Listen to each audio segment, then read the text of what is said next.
72 വയസ്സായി. അയാൾ കച്ചവടം ഇപ്പൊ തുടങ്ങണുള്ളൂ. 2:30 വന്നു, ഉച്ചക്ക് 2:30 വന്നു. ആ ഒരു പ്രായത്തിനെ വെല്ലുവിളിച്ചുകൊണ്ടാണ് ഇയാൾ കച്ചവടം ചെയ്യുന്നത്. വിദേശത്താണ് കച്ചവടക്കാരന്. ഇനി കുറച്ച് കഴിഞ്ഞാൽ എന്തൊക്കെ ഐറ്റംസ് ഉണ്ടെന്ന് കാണിച്ചു തരാം. കച്ചവടം തുടങ്ങിയിട്ടോ, ഐറ്റംസ് ഒക്കെ ഇറങ്ങുന്നുണ്ട്. ആ പ്രായം 72 വയസ്സാണ്. കച്ചവടം ചെയ്യാനുള്ള എല്ലാവരും മോളെ മോളേന്ന് വിളിക്കുള്ളൂ. ഐറ്റം ഇതാണ്, നല്ല അടിപൊളിയായിട്ട് ലേഡീസ് ഫാൻസി.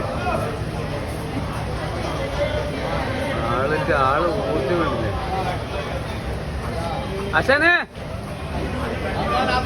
ആശാനെ എണീറ്റിക്ക. ആശാന്റെ കച്ചവടം പൊടി പൊടിക്കാണ്. ആ, അതിനിങ്ങനെ ഇരുന്ന് കിടന്നിട്ട് കച്ചവടം അല്ലേ? എല്ലാം 100 രൂപ അല്ലേ? 100, 150, 100, 150, 200 അല്ലേ?